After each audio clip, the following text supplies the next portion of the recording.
உலகமே உன் வசம், வாழ்வதே ஒரு முறை, வாழ்த்த வேண்டும் தலைமுறை.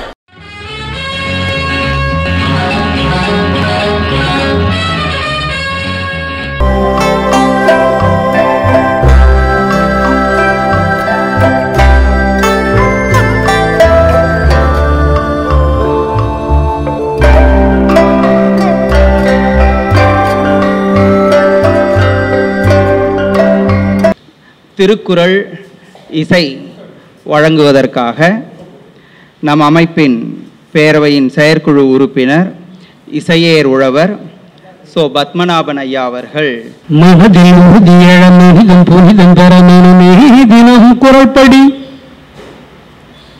மனதில் உறுதியழம் மனிதம் புனிதம் தரமேதினம் குரல்படி மிகுமை அரங்கேறி பொய்மை புறம்போக பொய்யில் புலவன் திருக்குறள் படி பொய்யில் புலவன் திருக்குறள் படி மனதில் உறுதியழ மனிதன் புனிதம் தர மனமே தினம் குறள் படி மனமே தினம் குறள் படி. வே ராமூர்த்தி ஐயா அவர்கள் பேரன்புக்கும் பெருமதிப்பிற்குரிய அத்துணை தமிழ்ச்சான்றவர்களையும் அடியான் வரவேற்று வருகின்றேன்.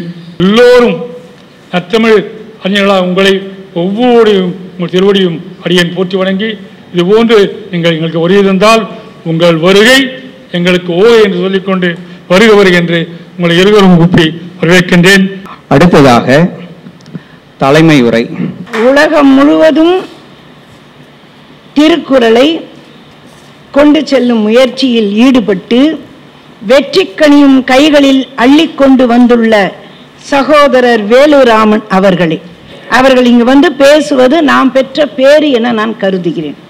ஏன்னா அவர் பேச போகின்ற அந்த பாதையில் நான் நுழையவும் போவதில்லை, நுழையவும் முடியாது. ஏன்னா அந்த நாட்டிலே அவர்கள் எப்படி தொண்டாற்றுகின்றார்கள் என்பது அது வேறுபட்ட நிலை. அதை நாம் அறிந்து கொள்ள வந்திருக்கிறோம் இல்லையா? தவத்திரு குன்றக்குடி அடிகளாரால் தோற்றுவிக்கப்பட்டது இந்த உலக திருக்குறள் பேரவை. அவர் சொல்றாரு, அன்பினால் இணைக்க பெற்று ஒருமையுடன் வாழ வேண்டிய உயிர்குலம் அன்பினால் கட்டுண்டு ஒருமையுடன் இயங்க வேண்டிய இந்த உயிர்குலம் உட்பகையால் உள்ளீடு அழிந்து வருகிறது. இந்த அவலத்திலிருந்து மீட்க வேண்டியது நம் கடமை. தமிழகத்தை ஏன் மனித குலத்தை மீட்க வேண்டிய ஒரு நிலையில் நாம் இருக்கிறோம். அதற்கு உறுதுணையாக இருப்பது எது என்று எண்ணி பார்த்தால் திருக்குறள் மட்டும்தான் என்பதை குன்றக்குடி அடிகளார் முடிந்து இந்த பேரவையை தொடங்கினார். இந்த பேரவையின் நோக்கம் என்ன? ஐயா கொடுத்த தலைப்போடு தொடர்புடையது என்று எண்ணுகிறேன். நோக்கம் ஒன்று, திருக்குறளை முழுமையாக கற்றல், திருக்குறளை முழுமையாக படிக்க வேண்டும், திருக்குறள் கருத்துக்களை கொள்கைகளை வாழ்க்கையில் கடைபிடித்து வெற்றி பெற்ற அறிஞர்களை நாம் உருவாக்க வேண்டும். இந்த செயல்பாடுகளை ஆண்டு விழா காலகட்டத்தில் மட்டுமல்ல, இங்கே வந்து பேசிய சமன் சுடர் என்ற இளையவன் குழந்தை மிக அழகாக இங்கு வந்து திருக்குறளை ஒப்புவித்தான். இன்னொரு பிள்ளை நாங்கள் போட்டி நடத்தும் போது துளிரன் என்ற சிறுவன் மிக சிறப்பாக பேசி, அப்பெல்லாம் இணையத்தில் நடத்தணும், நேரம் இல்லை, அதனால் இணையத்தில் நடத்தும் போது பல்வேறு மாணவர்கள் கலந்து கொண்டு மிக அழகாக குறிப்பிட்ட தலைப்புகளில் ஒப்புவித்தார்கள்.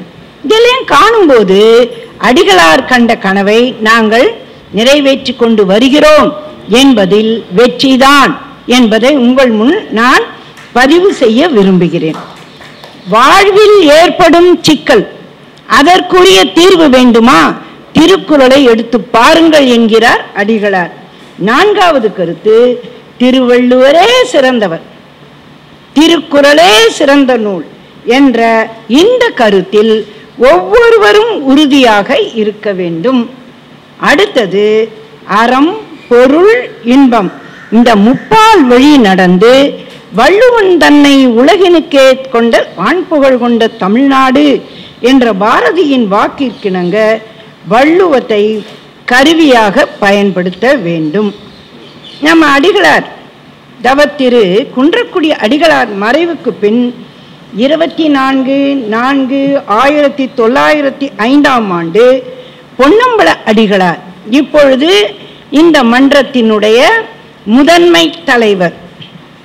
உலக திருக்குறள் பேரவை மற்ற பேரவையிலிருந்து மாறுபட்டது.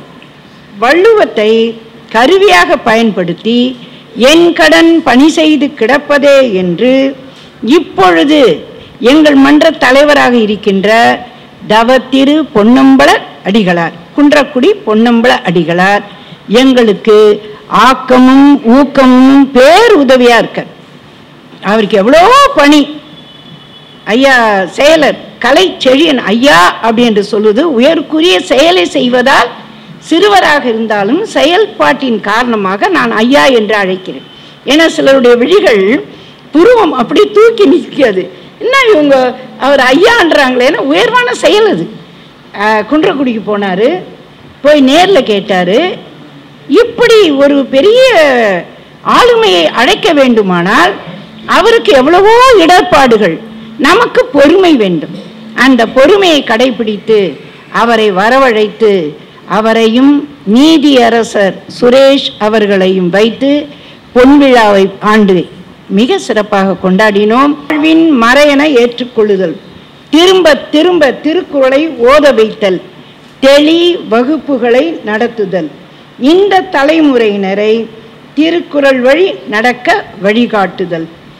உலக திருக்குறள் பேரவை சென்னை கிளை தவத்திரு அடிகளார் கட்டளை ஏற்று ஒவ்வொரு முறையும் நாங்கள் செயற்பட்டு கொண்டு இருக்கிறோம். திருக்குறளை ஒட்டி மக்கள் தொண்டு புரிதல். நீங்கள் குன்றக்குடி அடிகளாருடைய வாழ்க்கை வரலாற்றை எடுத்து பார்த்தால் ஒரு துறவி நிலையிலிருந்து சமுதாய பணி, இப்போ வெள்ளம் வந்து விட்டது, அவர்கள் அதில் இறங்கி களமிறங்கி அவர்கள் உதவி செய்வார்கள். ஐயா பெரியவரும் அப்படித்தான், இவரும் அப்படித்தான். இந்திய நாட்டின் தேசிய நூலாக ஆக்கும் முயற்சியில் ஈடுபடல், நூல்கள் நூல் ஆசிரியர்களை பாராட்டுதல். 2/6/2014 வரை பேராசிரியர் சரளா ராஜகோபால் அவர்கள் இங்கே செயலராக இருந்து அவர் நூல்களையும் என் நூல்களையும் இங்கே நாங்கள் வருகின்ற சிறப்பு பேச்சாளர்களுக்கு வழங்குவதை மரபாக கொண்டிருக்கிறோம். இன்று வரை நாங்களெல்லாம் அதை செய்து கொண்டிருக்கிறோம். எங்கள் மன்றத்திலே துணைத் தலைவராக ஈஸ்வரி என்பவர் இருக்கிறார். அவர் வரவில்லை. அவரும் எங்களுக்கு பேருதவியாக புத்தகங்களை வழங்கி கொண்டிருக்கிறார் என்பதையும் நான் இங்கே பதிவு செய்ய விரும்புகிறேன். திருக்குறளை பரப்பும் திட்டங்களும் தொலைநோக்கும் எனும் பொருண்மையில் பொழிவாளர்னுடைய பொழிவுக்கு முன்னோட்டமாக அம்மையார் அவர்கள் தலைமையுரையிலே நம் அமைப்பு சார்ந்து செய்யப்படும் திருக்குறள் தொண்டுகளை அடையாளப்படுத்தி காட்டினார். அம்மையார் அவர்களுக்கு நன்றி. அடுத்ததாக நாம் மிக ஆவலோடு எதிர்பார்த்து கொண்டிருக்கக்கூடிய சிறப்பு சொற்பொழிவு. பொழிவாளராக வந்திருக்கக்கூடிய அன்பர் முனைவர் வேலுராமன், ஒரு திருக்குறள் ஒப்புவித்தால் $1 பரிசு என்றும் திட்டத்தை மிக இயல்பாக தொடங்கி இன்றைக்கு அமெரிக்கா முழுமையும் அந்த திட்டம் நடைமுறைப்படுத்தப்படுகிறது என்றால் அந்த திட்டத்தினுடைய வீரியத்தை நீங்கள் உணர்ந்து கொள்ளுங்கள். காரணம் கேட்ட பொழுது சொன்னார், அவங்க இப்படினாலும் திருக்குறள் படிக்கட்டும், அந்த ஆண்டு முழுக்க அந்த திருக்குறள் தொடர்பு இருக்கட்டும் என்ற ஒரு உணர்வு, அந்த உணர்வின் வெளிப்பாடு இன்றைக்கு அது ஒரு பேர் இயக்கமாக பல்வேறு அன்பர்கள் அந்த திட்டத்திலே தங்களை ஈடுபடுத்தி கொண்டு இன்றைக்கு அது பெரிய வெற்றி திட்டமாக செயல்பட்டு கொண்டிருக்கிறது. களப்பணியை பற்றி தான் ஐயா அவர்கள் இங்கு பேச இருக்கிறார்கள். ஐயா அவர்களை சிறப்பிக்கும் விதமாக வழக்கறிஞர் ராஜேஷ் அவர்களை மேடைக்கு அழைக்கிறேன்.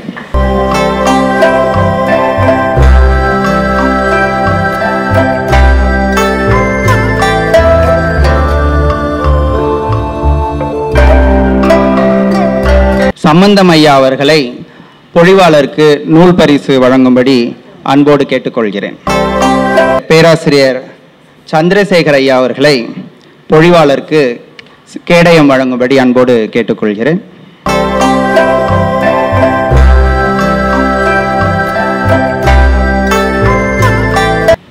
தமிழ் தாய்க்கு வணக்கம்.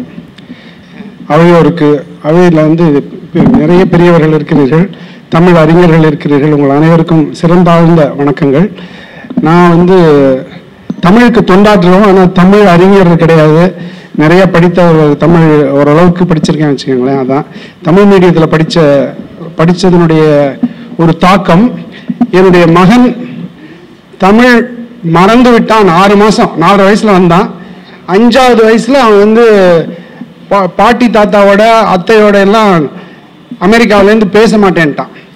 அப்போ தமிழ் பள்ளி ஏதாவது இருக்கா ஆரம்பிங்கன்னு சொல்லி தமிழ்ச்சங்கத்தில் போய் கேட்டால் அவங்க சினிமா தான் போட்டுட்டு இருந்தாங்க.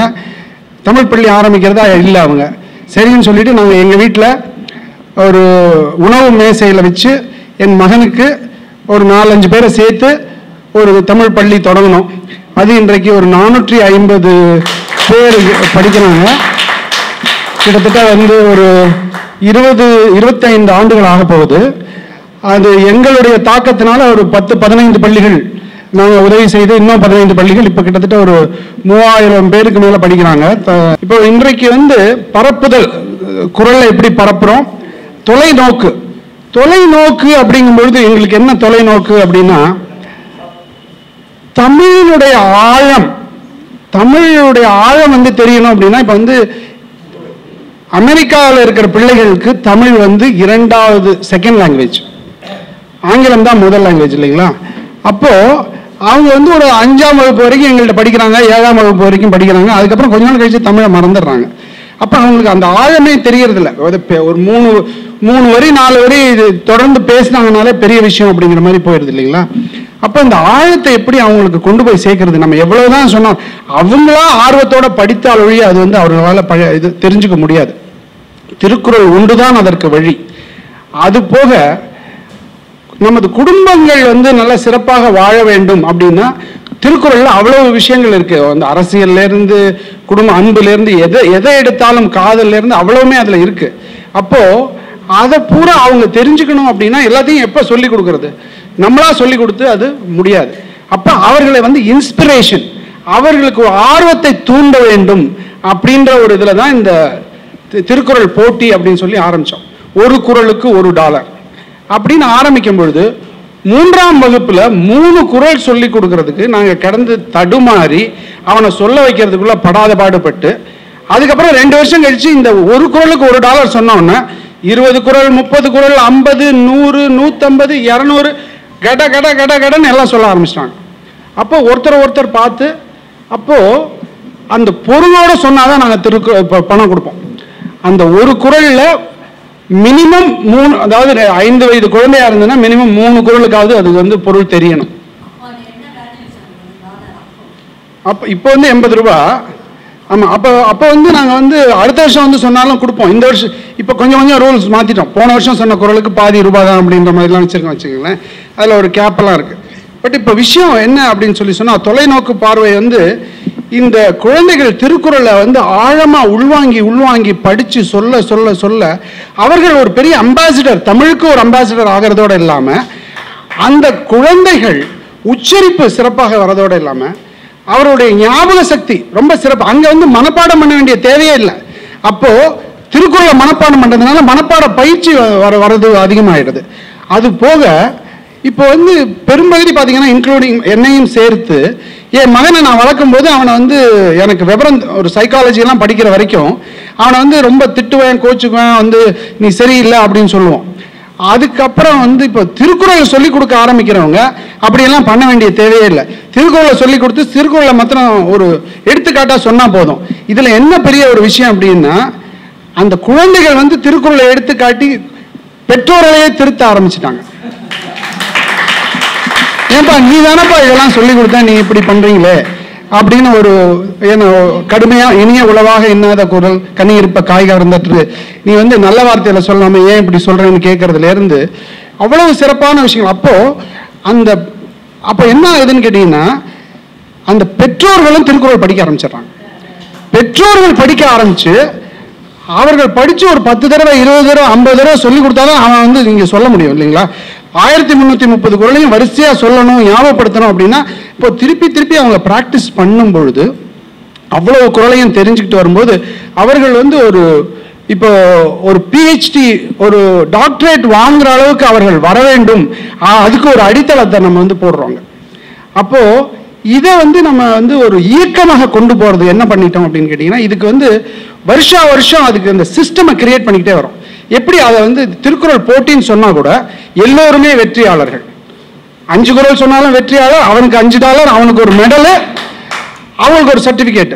அவங்களுக்கு வந்து மேடையில் வந்து பரிசு கொடுக்கும்போது ஒரு மியூசிக் போட்டு எல்லாரையும் கூட்டி எல்லாம் பண்ணும்போது அவ்வளவு சிறப்பாக அவர்களை ட்ரீட் பண்ண அவனுக்கு அவ்வளவு சந்தோஷம், பெருமை.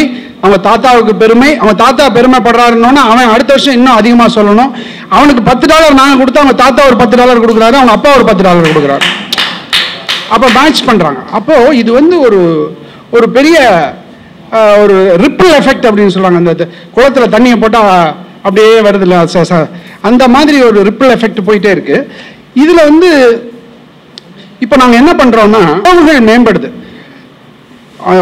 பெற்றோருக்கும் குழந்தைகளுக்கும் உள்ள உறவு வந்து இந்த திருக்குறள் சொல்ல சொல்ல அவங்களுக்கும் குழந்தை பற்றி ஒரு சந்தோஷம், அவங்க சொல்லிக் கொடுக்கறதும் வந்து அழகா சொல்லிக் கொடுக்கறது. அதனால வந்து கடுமையா எதுவுமே சொல்ல தேவைப்படாத அளவுக்கு வந்து ஒரு சிறப்பான ஒரு இது.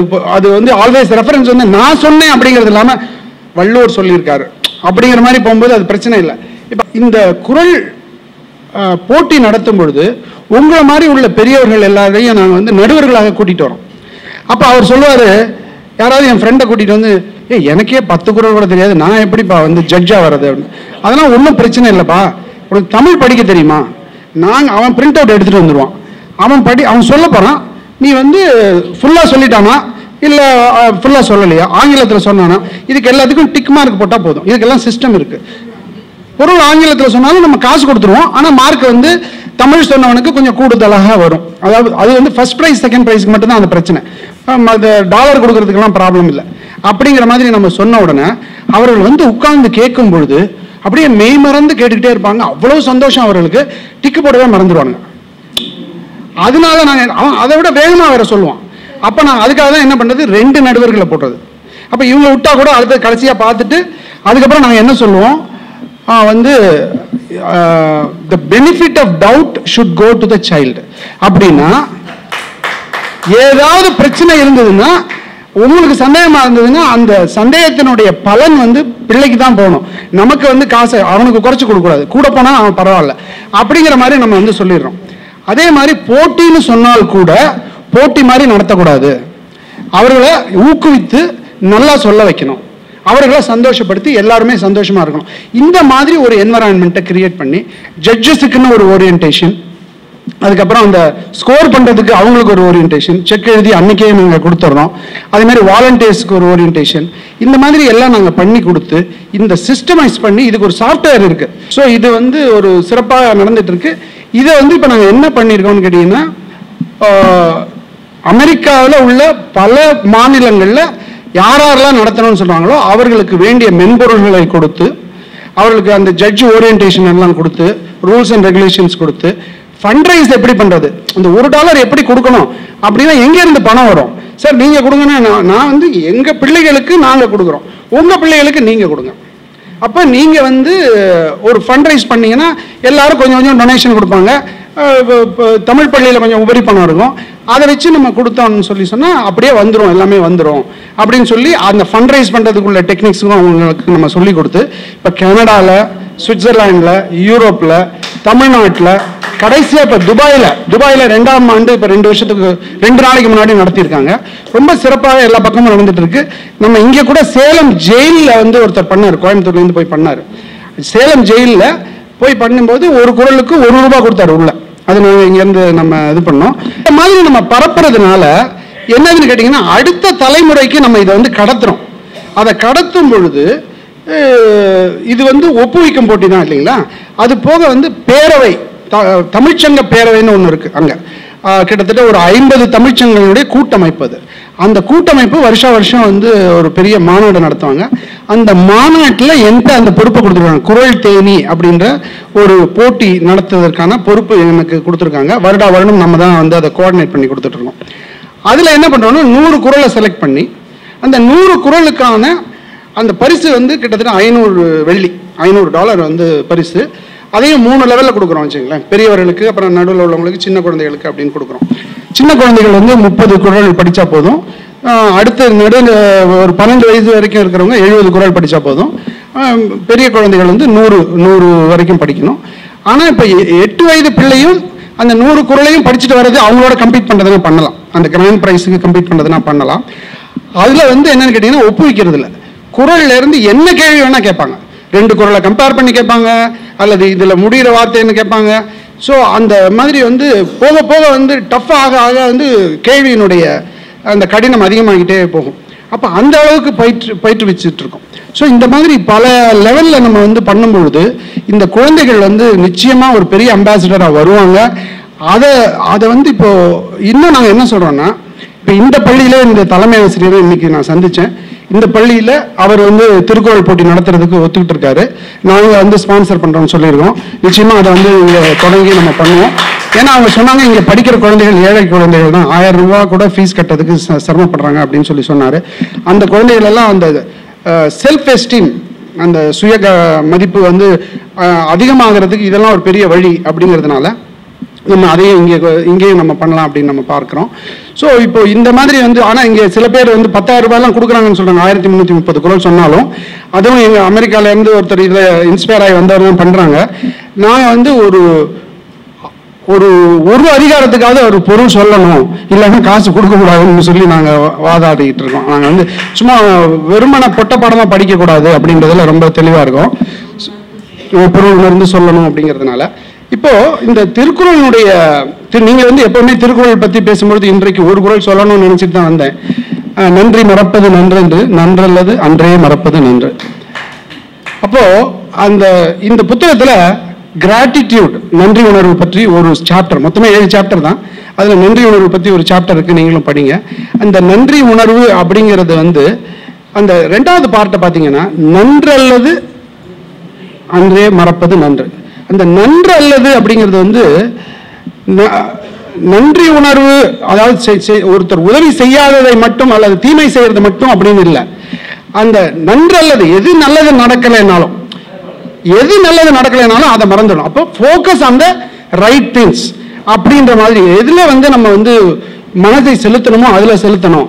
நல்லா கூட ஒதுக்கி தள்ளணும் அப்படின்றது வந்து ஒரு பெரிய சைக்காலஜியில ஒரு பெரிய பாடம்.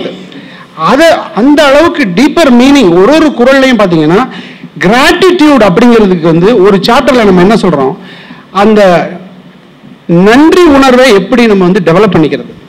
இப்போ மழை நீரை பற்றி வந்து 2வது அதிகாரமே எழுதியிருக்காரு. நீர் வந்து உணவாகிறதோட இல்லாம நமக்கு சமைக்கிறதுக்கும் இல்லை, அதுக்கும் நமக்கு தேவைப்படுறதோட இல்லாம நம்ம உடம்புல 70% அதுதான் இருக்கு. அதுலேருந்து பார்த்தா எல்லாத்துக்குமே உங்களுக்கு ரத்தமா இருக்கட்டும், எல்லாத்துக்குமே தண்ணி தேவைப்படும். ஆனால் தண்ணியை நம்ம கொண்டாடுறோமா, தண்ணிக்கு கடைசியா எப்ப நன்றி உணர்வோட இருந்தோம், அதுக்காக ஏதாவது ஒரு விழா எடுக்கிறோமா, அதை வந்து எல்லாருக்கும் அந்த உணர்வை வந்து செலுத்துறதுக்காக நம்ம ஏதாவது செய்யறோமா அப்படின்னா இல்லை.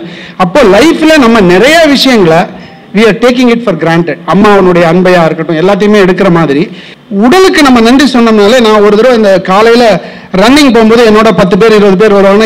என்னோட நான் ஓடும் பழக்கத்தை ஏற்படுத்தினதுக்கு அப்புறம் கிட்டத்தட்ட 70 பேருக்கு நான் வந்து 70 பேர் என்னோட ஹாஃப் மேரத்தான் ஓடி இருக்காங்க. ஹாஃப் மேரத்தான், சில பேர் ஃபுல் மேரத்தானுமே ஓடி இருக்காங்க. அப்போ நம்ம எது நல்லது செய்தாலும் அது அப்போ நம்ம வந்து 2 மணி நேரம் 3 மணி நேரம் ஒன்றா ஓட வேண்டியிருக்கும். அப்போ வந்து இந்த பயிற்சி நன்றி உணர்வை எப்படி அதை அதிகப்படுத்துறதுங்கிறதுக்கான ஒரு பயிற்சி. அப்போ வந்து நானும் ஒருத்தரும் பக்கத்தில் போயிட்டே இருக்கோம். நம்ம உடல் உறுப்புகளை மற்றும் அதற்கு நன்றி செலுத்துவோம் அப்படின்னு சொல்லி பேசிக்கிட்டே போகிறோம். அப்போ நம்ம என்ன சொல்கிறோம், முதல்ல வந்து தலைமுடிக்கு நன்றி. எதுக்காக நன்றி? அது தலைமுடி இல்லைன்னா எனக்கு வந்து முதல்ல ஒரு குளிருக்கோ அல்லது வெயிலுக்கோ கூட ஒரு ப்ரொடெக்ஷன் இருக்காது. அதோட அந்த முடி இருந்தால் தான் எனக்கு வந்து ஒரு செல்ஃப் எஸ்டீமே, இல்லைன்னா எனக்கு வந்து ஒரு அழகு இருக்காது அப்படிங்கிறதுலேருந்து.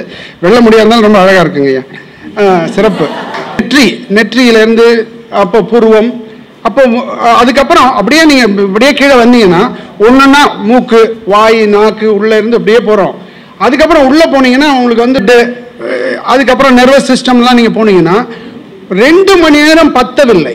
அப்போ பேன்கிரியாஸ், எப்போ நம்ம பேன்கிரியாஸ்க்கு நன்றி சொல்லியிருக்கோம்? பேன்கிரியாஸ் என்ன செய்யுதுன்னா நம்ம யோசிச்சிருக்கோமா? we are taking everything for granted. அப்போ அந்த நன்றி மறப்பது நன்றென்றுங்கிறத பிராக்டிஸ் பண்ணணும்னா தினம் ஒரு 10 நன்றியாவது நம்ம சொல்லணும்.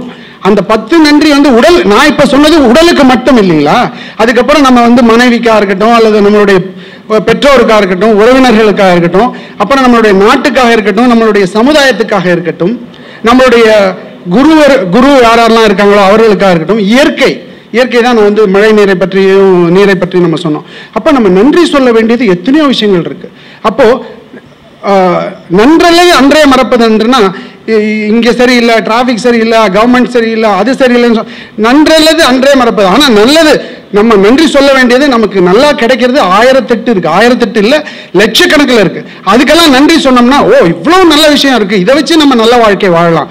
ஏதோ ஒரு 10 விஷயம் நல்லா இல்லை, அதை விட்டு தள்ளலாம், அதில் போய் நம்ம ஏன் ஃபோக்கஸ் பண்ணுவானே, அதையே ஏன் பேசுவானே, அவ்வளோ அதை பேசினாலே வாழ்க்கை நல்லா இருக்கும். வாழ்க்கை நம்ம எவ்வளோ ரூபாய் பணம் வச்சிருக்கோங்கிறத வச்சு சிறப்பு அல்ல. The quality of life is directly proportional to the quality of emotion you consistently feel. அப்படின்னா நல்ல விதமான உணர்வுகளோடு வாழ்ந்தாலே அதுதான் நல்ல வாழ்க்கை. அப்போ நன்றல்லது அன்றே மறப்பது நன்று, அதுதான் focus on the positive things, positive frame of mind. அதுவும் அதை நான் பார்க்குறேன். அதில் இந்த ஒரு குறளுக்குள்ள இந்த 2 வயது குழந்தை படிக்கும்போது கற்க கசடர கற்றவை நிற்க அதற்கு தக அப்படின்னா, நல்லா படித்தபடி நட, இவ்வளவுதான் விஷயம். இதை மட்டும் நம்ம சொன்னாலே அதுக்கு $1 கொடுத்துருவோம். ஆனா அது இன்னும் கொஞ்சம் பெரிய பிள்ளை ஆனதுக்கு அப்புறம் படிக்க வேண்டியவற்றை படி, அதை படித்ததை அதை நல்லபடியா இம்ப்ளிமெண்ட் பண்ணு அப்படிங்கிறது அப்ப போக போக அர்த்தங்கள் மாறிக்கிட்டே போகும்.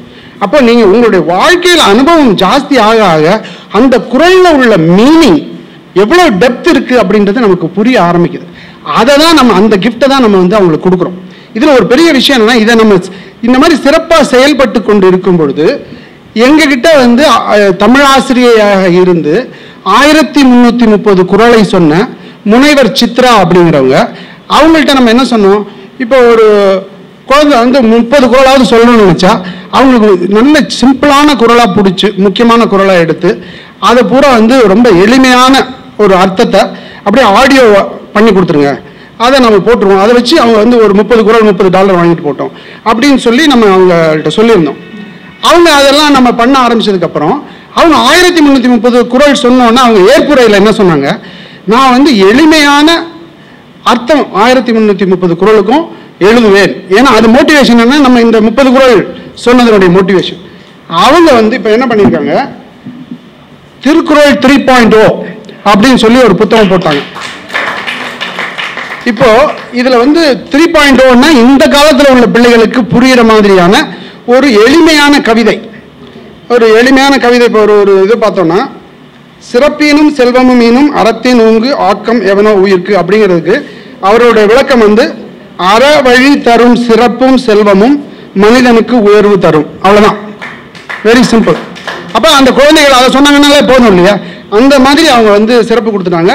இதுல ஒரு சாப்டருக்கும் அந்த சாப்டர் என்ன சொல்லுது அப்படின்னு சொல்லிட்டு சம்மரி ஏற்கனவே அங்கே மேலே கொடுத்துட்டாங்க. இது ஆர்டிஃபிஷியல் இன்டெலிஜென்ஸ்ல டெவலப் பண்ண பிக்சர்ஸ் எல்லாமே உள்ளுக்குள்ள அந்த மாதிரி பிக்சர்ஸ். இந்த புத்தகம் உங்களுடைய மன்றத்திற்காக எங்களுடைய அன்பருக்கு. இப்போ இந்த மாதிரி இந்த புத்தகத்தை எல்லாருக்கும் கொடுத்துக்கிட்டு இருக்கிறது ஒரு பணியா செஞ்சுட்டு இருக்கோம். இது குறளை நம்ம மற்றவர்களுக்கு பரப்பணும் அப்படிங்கிறதுல ரொம்ப உறுதியா இருக்கணும். நம்ம என்னுடைய மகனுடைய திருமணத்தின் பொழுது கிட்டத்தட்ட ஒரு 1000 புத்தகம் ஆங்கிலத்தில் நம்ம மணிமேகலை பரிசுரத்தில் சொல்லி ஆங்கில மொழிபெயர்ப்பு, அதாவது பொருள் ஆங்கிலத்தில் இருக்கிற மாதிரி புத்தகம் 1000 புத்தகம் கொடுத்தோம். என்னன்னா, இந்த காலத்து பிள்ளைங்க தமிழ் படிக்காமையே வந்த பிள்ளைங்க நிறைய பேர் இருக்காங்க, அவர்களுக்கும் திருக்குறள் போய் சேர வேண்டும் அப்படிங்கிற நோக்கத்தில் அந்த புத்தகத்தை போட்டு கொடுத்தோம். இப்போ அடுத்தது பார்த்தீங்கன்னா, என்னுடைய ப்ரொஃபஸர் ஏ பன்னீர்செல்வம், இப்போ 90 வயசு ஆகுது. அவர் என்ன பண்ணா, ஒரு 50 குறளுக்கு மட்டும் பொருள் எப்படி எழுதியிருக்காருன்னு கேட்டீங்கன்னா, அவர் ப்ரொஃபஸராக இருந்ததுனால சயின்ஸில் நம்ம ஒரு சயின்டிஸ்ட் அந்த மாதிரி உள்ள விஷயங்களையும் ஹிஸ்டாரிக்கல் லீடர்ஸ் அவங்களையும் காமிச்சு ஒரு சின்ன கதையை போட்டு அந்த பிள்ளைகளுக்கு ஒரு புதிய தகவல் மாதிரி ஒரு பக்கத்தில் ஒரு சிம்பிளாக வந்து எழுதி கொடுத்துருக்காரு. இதற்கு வந்து நான் ஒரு பொருளுதவி செய்து, பொருளுதவி மட்டும் செய்யவில்லை, இதை நான் வந்து இப்போ பள்ளியிலலாம் போய் பேசும்போது இப்போ நான் இப்போ உங்களுக்கெல்லாம் கொடுக்கறதுக்கு என்னுடைய புத்தகம் எடுத்துகிட்டு வந்திருக்கேன். அந்த மாதிரி நான் இந்த புத்தகத்தை ஒரு 50 புத்தகம் எடுத்துகிட்டு போவேன். ஒரு 50 மாணவர்களோட பேசினா உடனே 50 மாணவர்களுக்கு கொடுத்துட்டு இந்த புத்தகத்தை எப்படி படிக்கலாம், அதை எப்படி உபயோகப்படுத்தலாம் அப்படிங்கிறதையும் நம்ம வந்து அவர்களுக்கு சொல்லிக் கொடுக்கணும். ஸோ இந்த திருக்குறள் போட்டிக்கு வந்து ஒவ்வொரு குழந்தையும் என்ன யோசிக்கிறாங்கன்னா, வெவ்வேறு ஆசிரியர்களோட திருக்குறளை அந்த உரை எழுதுறாங்க இல்லையா, வெவ்வேறு ஆசிரியர்களோட உரை எழுதும் போது ஒருத்தருக்கு ஒரு கண்ணோட்டம். அப்போ நான் வேற விதவிதமாக பொருள் சொல்லலாம். ஏன்னா அவங்களுக்கு வந்து பரிசு வாங்கணும், எல்லாரும் சொல்ற பொருளை நான் சொல்லக்கூடாது, நான் வித்தியாசமா பொருள் சொல்லணும்னு யோசிச்சு அந்த மாதிரி குழந்தைங்க ஃபாலோ பண்றாங்க. நான் கொஞ்சம் ஒரு ஏடிடி மாதிரி, ஏடிடினா உங்களுக்கு தெரியுமா? தெரியாது உங்களுக்கு. Attention deficiency. நிறைய தவறுகள்லாம் பண்ணுவோம், சின்ன தவறுகள் நிறைய பண்ணுவோம். அதனால இவங்க வந்து எப்பவுமே பின்னாடி கார்ட் பண்ணிட்டே இருப்பாங்க, கரெக்ட் பண்றதோ அல்லது ஃபில்அப் பண்றதோ. அதே மாதிரி நிறைய இடத்துல போயிட்டு நான் வந்து ஒரு உயரிய நோக்கம்னு சொல்லிட்டு எல்லாத்தையும் கமிட் பண்ணிட்டு வந்துடுவேன். அதுக்கப்புறம் எக்ஸிகியூஷன் பண்ணும்போது டீடைல் ஓரியன்டட் பர்சன் கிடையாது நான். அப்போ அவங்க தான் எக்ஸிகியூஷனுக்கு வருவாங்க. ஸோ நாங்கள் வந்து டீமாகவே தான் பண்ணிக்கிட்டு இருப்போம். அந்த தொலைநோக்கு பார்வையில் நம்ம என்ன சொன்னோம், இந்த குழந்தைகளை நம்ம வந்து எம்பவர் பண்ணிட்டோம்னாலே அழகா அடுத்த ஜெனரேஷனுக்கு போயிடும். அவர்களை இன்ஸ்பயர் பண்ணி இதுல நிறைய ரிசர்ச் பண்ண வைக்கணும். அதோடு இல்லாமல் தமிழர்களிடம் மட்டும் இல்லாமல் உலகளாவிய அளவில் அந்த இப்போ ஏதாவது ஒரு பேசினாங்கன்னா ஒரு மேற்கோள் காட்டுறதுக்கு வந்து பழமொழி சொல்லும் பொழுது மற்றவர்களும் திருக்குறளையே மேற்கோளாக காட்டும் அளவுக்கு கொண்டு வர வேண்டும். அப்போ அதுக்கு நம்ம என்ன பண்ணணும் அப்படின்னா, இப்போ நான் வந்து ஒரு பிஸ்னஸ் மீட்டிங் நடத்தினா கூட, ஒரு இன்வெஸ்ட்மெண்ட்டை இன்ட்ரடியூஸ் பண்ணா கூட திருக்குறள் சொல்லி தான் ஆரம்பிக்கிறது. அதுல வந்து நான் தமிழ் ஸ்பீக்கிங், தமிழ் பேசாதவர்கள் நிறைய பேர் இருப்பாங்க. இருந்தாலும் நான் தமிழ்ல அந்த குறளை சொல்லி ஆங்கிலத்தில் விளக்கம் சொல்லி அதுக்கப்புறம் தான் அந்த மீட்டிங் ஆரம்பிக்கிறது. அப்ப பொருள் செய்க பொருளைன்னு சொல்லியிருக்காரு அப்படின்னு சொல்லிட்டு அதுக்கப்புறம் நம்ம வந்து இந்த இதை பண்றோம். அப்போ எல்லா இடத்துலையும் திருக்குறளை சொல்லியே ஆரம்பிக்கிறோம். தமிழ் தாய் வாழ்த்து இல்லைன்னா கூட பரவாயில்ல, திருக்குறளை சொல்லி ஆரம்பிப்போம். ஒரு கடவுள் வாழ்த்து இல்லைனாலும் பரவாயில்ல, திருக்குறள் சொல்லி ஆரம்பிப்போம் அப்படிங்கிற மாதிரி ஒரு இதை வந்து கொண்டு வந்துட்டு இருக்கோம்.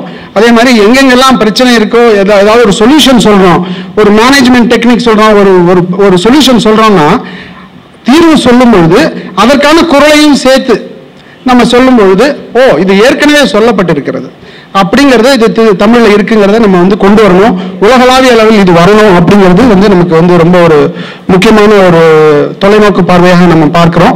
இப்போ வந்து நாங்கள் இந்த போட்டியில எப்படி வந்து மற்றவர்களுக்கு ஜட்ஜஸ் ஓரியன்டேஷனுக்கு எப்படி ஹெல்ப் பண்றோம், அந்த மாதிரி ஒரு சில அனுபவங்கள், அதை பற்றி விசாலாட்சி ஒரு 5 நிமிடம் பேசணும். குறிக்கோள் என்ன, தமிழை அடுத்த தலைமுறைக்கு எடுத்து செல்ல வேண்டும்ங்கிறதா எங்களோட குறிக்கோள்.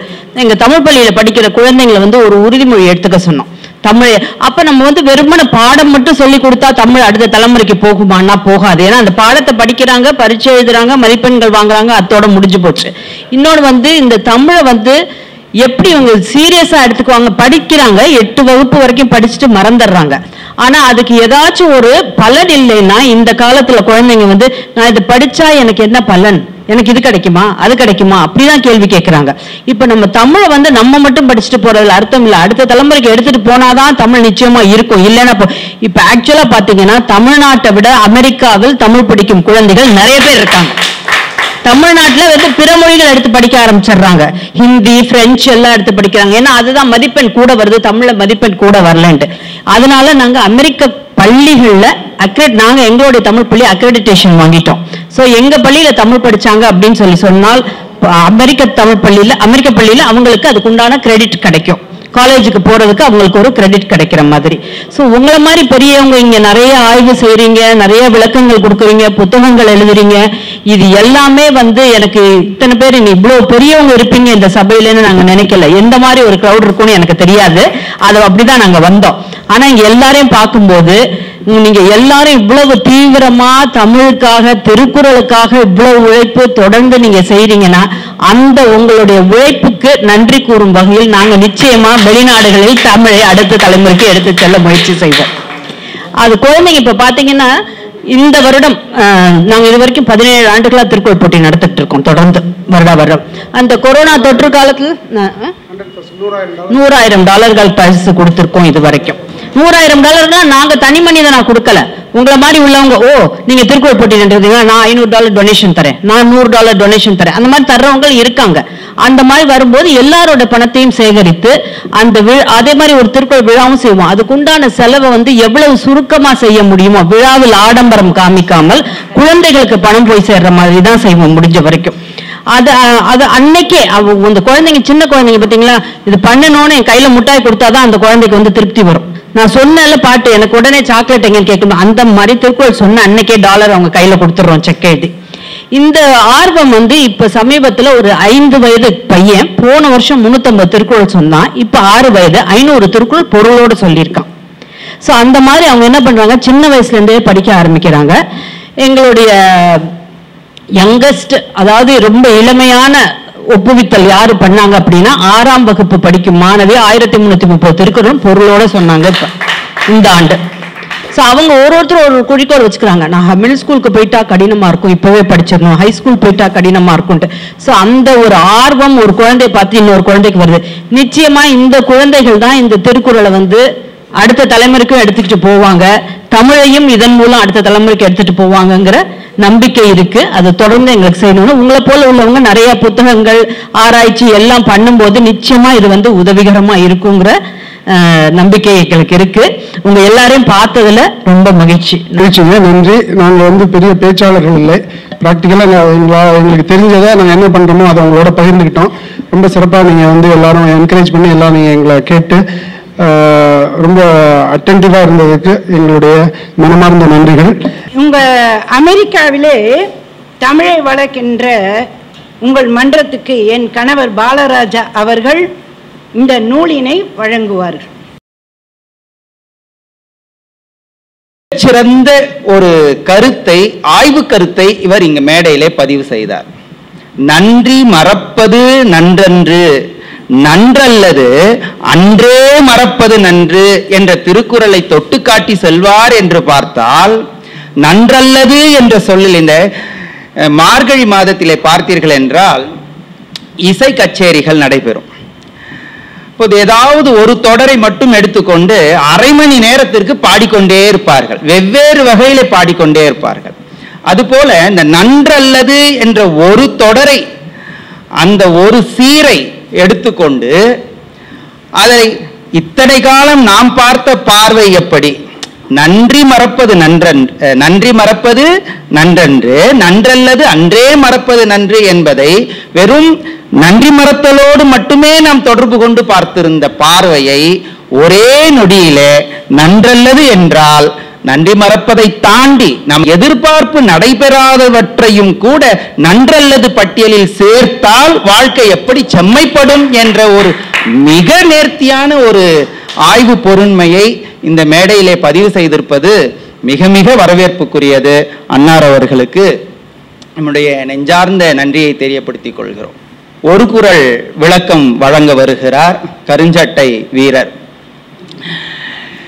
அவர் வீரர் என்று சொல்லுவதற்கு காரணம், சிறைச்சாலை என்று சொன்னாலே ஒரு நடுக்கம் இருக்கும், பொதுவாக நடுக்கம் இருக்கும். அந்த சிறைச்சாலையில் உள்ளிருப்பவர்களோடு பழகுவதென்றால் அது இன்னும் சற்றே கூடுதலாக இருக்கும். அந்த நடுக்கத்துக்கே நடுக்கம் தந்த பெருமகனார் எங்களுடைய கருஞ்சட்டை வீரர். திருக்குறள்ல இருக்கும், இடுக்கனுக்கே இடுக்கன் தருபவர், இடும்பைக்கே இடும்பை கொடுப்பவர், அதுபோல நடுக்கத்திற்கே நடுக்கம் கொடுப்பவர். இவருடைய பகுத்தறிவு பாதை அந்த சிறைச்சாலையில் இருக்கக்கூடியவர்களுக்கு மொழியை கற்பிக்க வேண்டும், கல்வியை கற்பிக்க வேண்டும் என்று அவரை தூண்டியது.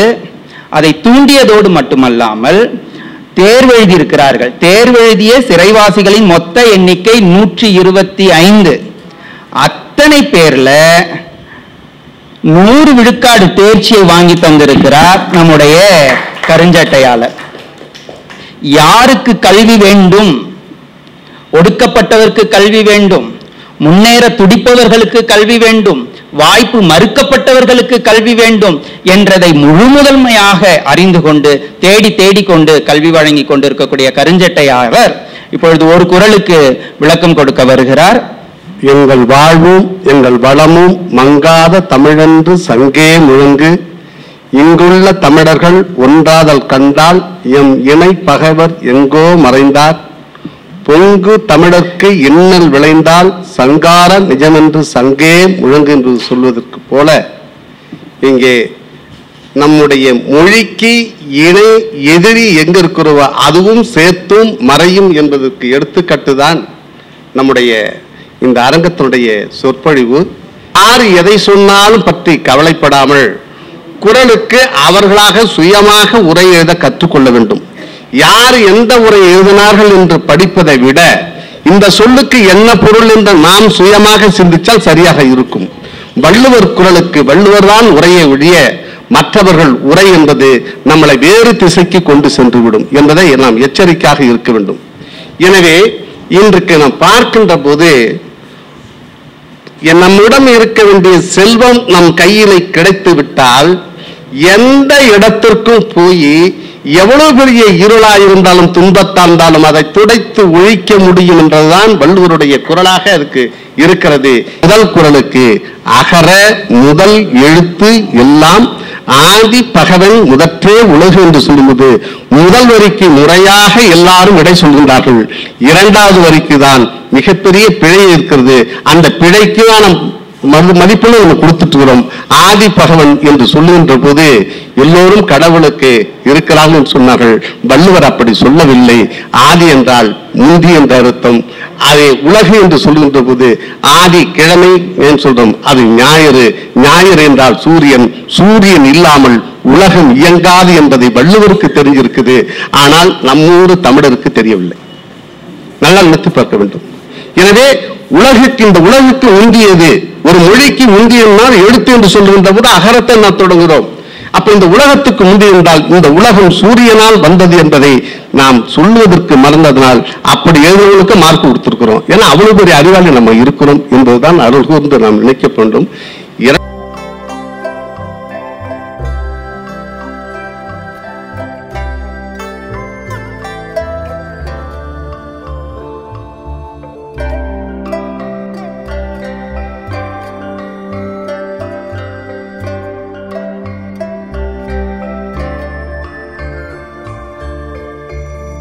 எண்ணிய எண்ணியாங்கு எய்துவர் எண்ணியர் திண்ணியராகப் பெறின் செய்தக்க அல்ல செய்யக்கெடும் செய்தக்க செய்யாமையானும் கெடும் என்ற 2 குறட்பாக்களை முன்மொழிந்து நன்றி உரையை வழங்க விரும்புகிறேன். காந்தியடிகளிடத்தில் ஒரு வினா கேட்டார்கள். நீங்கள் இந்த சமூகத்திற்கு இந்த உலகத்திற்கு சொல்ல விரும்புகிற செய்தி எது என்று. அதற்கு காந்தியடிகள் சொன்னார், என் வாழ்க்கை தான் என் செய்தி. அவ்வளவுதான் அவர் சொன்னது. அதுபோல இன்றைக்கு நமக்கு சிறப்புரை என்கிற பெயரில் பொழிவாளராக வந்திருக்கும் வேலு ராமன் அவர்களும் அவர்களுடைய துணைவியாரும் நமக்கு இந்த பொருளில் திருக்குறளை பரப்பும் திட்டங்களும் தொலைநோக்கும் என்கிற இந்த பொருளில் வெறும் வாய்மொழியாக மட்டும் இல்லாமல் தாங்கள் செயல்படுத்திய பிறகு அந்த செயல்முறை உலகளவில் வெற்றி பெற்ற பிறகு இங்கே வந்து உரையாற்ற வந்திருக்கிறார்கள். அவர்களை அன்பு பாராட்டி நன்றி சொல்ல இந்த அமைப்பின் சார்பாக உங்கள் சார்பாக மிகுந்த நன்றியை தெரிவித்துக் கொள்கிறேன். அடுத்த தலைமுறை பற்றிய சிந்தனை தான் தொலைநோக்கு. அந்த தொலைநோக்கிலும் தமிழ் அறிந்தவர்கள் மட்டுமே திருக்குறளை பயில வேண்டும் என்கிற போக்கு இல்லாமல் அயலவர்களும் தமிழை கற்றுக்கொள்வதுதான் தமிழை கொண்டு செல்கிற பரப்புகிற முறையாக திட்டமாக அவர்கள் வைத்திருக்கிறார்கள். அவர்களுடைய பேச்சில் 2 செய்திகள் நமக்கு தெரிந்தன. தொடங்கியது என்னவோ தமிழ் நாட்டை சார்ந்த அல்லது தமிழ் தெரிந்த தாய்மொழியாக கொண்டவர்கள் தமிழையும் திருக்குறளையும் மறந்துவிட்டார்கள், சொல்ல தெரியவில்லை.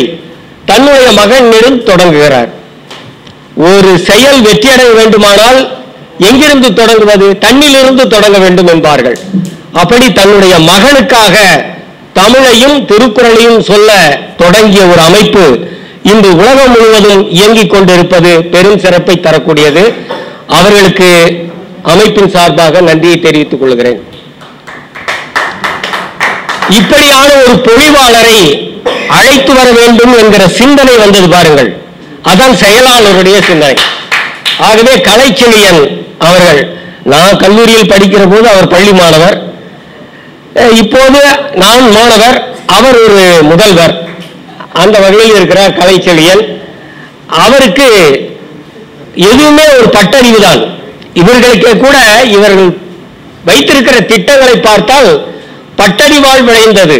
படிப்பறிவு வேறு, படிப்பறிவை வைத்துக் கொண்டு பட்டறிவின் காரணமாக அதை செயல்படுத்திக் கொண்டிருக்கிறார்கள். அந்த பட்டறிவு தான் கலைச்செழியனுக்கு தனக்கு செய்த ஒரு உதவியாளர் என்ன செய்து கொண்டிருக்கிறார் என்பதை அறிந்து இந்த உலகம் தெரிந்து கொள்ள வேண்டும். குறிப்பாக தமிழர்கள் என்னென்னலாம் செய்யலாம் என்பதை அயலகத்தில் இருந்து சிந்திக்கிறார்கள் என்கிற பொழிவாளரை அழைத்து வந்தமைக்காக அவருக்கு நன்றி.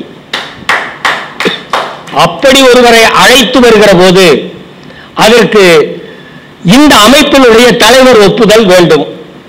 செயலாளர் தனக்கு தெரிந்தவரை அழைத்து வருகிறார், அடுத்த முறை அமெரிக்கா சென்றால் தங்குவதற்கா என்ற வினாக்கு தெளிவாக சொன்னார். 7 நாட்கள் அங்கதான் இருந்தேன், எங்கள் குடும்பம் போல இருந்தேன் என்றெல்லாம் சொன்னார். அப்படிப்பட்ட ஒருவரை இந்த அமைப்பில் பொழிவாளராக அமைத்து பேசுவதற்காக அனுமதித்த தலைவர் அம்மையார் அவர்களுக்கு நன்றி. குன்றக்குடி அடிகளார் தான், பெரியவர் தான் இந்த அமைப்பை தொடங்கினார். சென்னை பல்கலைக்கழகத்தில் சொர்ணம்மாள் அறக்கட்டளை என்று ஒரு அமைப்பு இருக்கிறது. அந்த அறக்கட்டளை ராபி சேதுப்பிள்ளை தன்னுடைய தாயினுடைய பெயரினால் தொடங்கினார். அந்த சொர்ணம்மாள் அறக்கட்டளையில் முதலில் பொழிவு செய்தவர் பெரியவர் குன்றக்குடி அடிகளார். அவர் தொடங்கிய அமைப்பு திருக்குறளை வாழ்வியலில் மனப்பாடம் செய்து ஒப்பித்தல், பொருள் சொல்லுதல், உரை எழுதுதல், கதை எழுதுதல், ஆய்வு செய்தல், இவையெல்லாம் ஒரு பக்கம். ஆனால் அதை வாழ்வியலோடு கொண்டு செல்லும் போதுதான் திருக்குறளுக்கு வெற்றி. நீங்கள் திருக்குறளை ஒப்பிப்பதால் சிறப்பு, சின்ன பிள்ளைகள் அறிந்து கொள்ளலாம், இளைய தலைமுறை உரை செய்து பழக்கப்படலாம், பொருள் தெரிந்து கொள்ளலாம், ஆய்வாளர்கள் ஆய்வு செய்து இந்த சமூகத்திற்கு வழங்கலாம். ஆனால் இவை அனைத்தும் ஒன்று சொல் வடிவிலோ அல்லது எழுத்து வடிவிலோ மட்டும்தான் இருக்கும். வாழ்க்கைக்கு எப்போது வருவது? அப்படி வாழ்க்கைக்கும் வழிகாட்டுகிற வள்ளுவத்தை செயல்முறைப்படுத்தியவர் குன்றக்குடி அடிகளார். அதனால்தான் அவர் எழுதிய மிகச் சின்ன புத்தகம் எத்தனை பேர் பார்த்திருப்பீர்கள் என்று தெரியாது. பெரும்பாலும் இங்கு இருக்கிறவர்கள் ஒரு 25 விழுக்காடு கூட அந்த புத்தகத்தை பார்த்திருக்க மாட்டீர்கள். தேர்தலில் வாக்காளர்கள் வாக்களிப்பது எப்படி என்று திருக்குறள் அடிப்படையில் மிக அருமையான மிகச்சிறிய நூலை ஒரு 50 ஆண்டுகளுக்கு முன்பாக குன்றக்குடி அடிகளார் எழுதியிருந்தார்.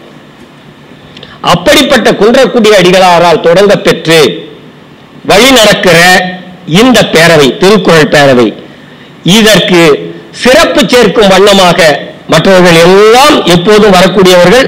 ஆகவே நான் பெயர் சொல்வதை காட்டிலும் இன்றைக்கு சிறப்பாக இந்த சிறப்புக்கு சிறப்பு சேர்க்க வந்திருக்கக்கூடிய இந்த 2 பேரை நான் போற்றி பாராட்டுகிறேன். அதாவது அவர் இதய சிகிச்சை செய்து சரிப்படுத்துவார் என்று சொன்னார்கள், வந்து அட்டாக் ஏற்படுத்தி விட்டார். அப்படி நமக்கு மகிழ்ச்சியை இன்பத்தை ஊட்டுகிற செயலை இணையர்கள், அதுவும் அவரும் மருத்துவர், அவர் புறநோய் மருத்துவர், ஆனால் அகத்தில் இருக்கிற நோயும் தீக்கார். ஆனால் முழுமையாக இல்லற அகத்தில் இருந்து கொண்டு ஒரு மருத்துவராக, எழுத்து மருத்துவராக, கருத்து மருத்துவராக விளங்கிக் கொண்டிருக்கிறவர் சாந்தகுமாரி அம்மா அவர்கள். அப்படிப்பட்டவர்கள் இந்த நிகழ்ச்சிக்கு வந்திருந்து இந்த நிகழ்ச்சியை சிறப்பித்தமை பெரும் சிறப்பு. அவர்களுக்கும் நன்றி.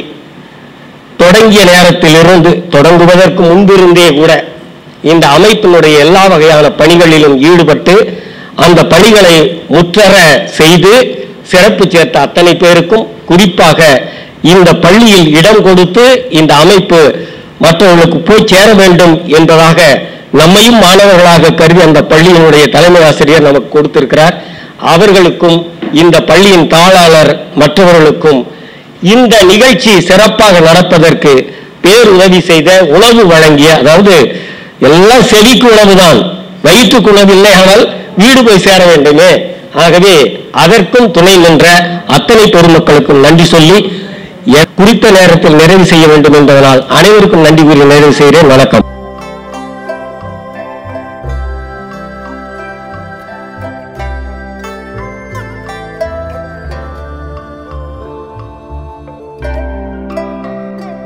லைக் பண்ணுங்க, ஷேர் பண்ணுங்க, சப்ஸ்கிரைப் பண்ணுங்க. மறக்காம அந்த பெல் பட்டனை கொஞ்சம் அழுத்துங்க.